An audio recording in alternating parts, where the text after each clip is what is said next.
Welcome back to Fox and Friends. First, the Senate tax reform debate set to pick up, or back up, we should say, this morning. After a marathon late-night session, Republicans making some last-minute changes to the bill in an effort to win over some key holdouts. So how can they get it passed? Here to weigh in is CPA business analyst Daniel Geltrude. Thank you so much for joining us this morning. We appreciate having you back. So a lot of work was done overnight, but they're still at a stalemate. What is the main issue? The main issue here is how much these tax cuts are going to add to our deficit. And that's really where we got caught. Remember, it's razor thin as to whether this is going to pass. So they lost 3 fiscal hawks on this issue of increasing the deficit over a 10-year period. And the issue is that there's some discrepancy in the numbers. Right. So where we started was when the plan was tested stagnantly. It said, okay, it's going to add $1.4 trillion to the deficit. Okay. Steve Mnuchin, the Secretary of the Treasury, said it's okay because we're going to put $2 trillion on of additional revenue because of the cuts. Now, yesterday gets scored independently, and they say it's only going to add $400 billion of revenue. Now we have a $1 trillion hole. So you have to make up that money somewhere. And that's the issue. All right. And so how do you think they're going to do it?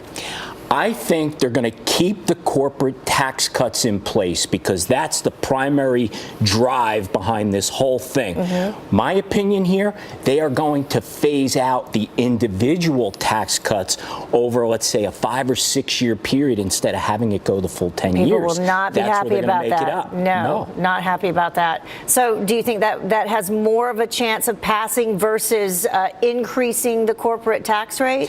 It will pass in the Senate. But what's going to happen in reconciliation when you bring in the House? Because they're not going to be happy about that.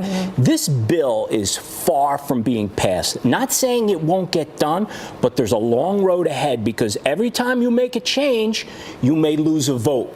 And in the Senate, we can't lose a vote. So why do you think it passed so quickly up till now? Do you think that some of the folks that said suddenly, okay, yes, I'll vote, let's move it forward, they knew that this was going to happen? In the Senate, I think they thought that they were going to be able to get this trigger mechanism, meaning if our plan doesn't work out here financially, we'll be able to automatically trigger some tax increases.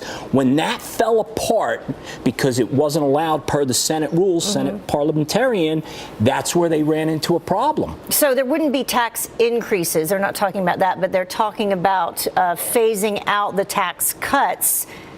Basically the same thing, right? It is the same thing. Yeah. Different way of cutting it out. Different way of saying it, yeah. Because you have to take something away. If you don't want the deficit to increase, you have to take something away. So bottom line for individuals, you and I, middle class America with families to support, good or bad thing for them?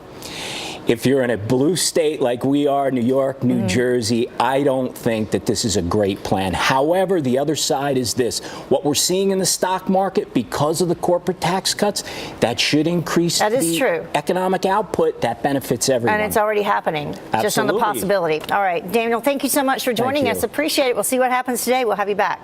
Thank you. Thank you. Well, the time now.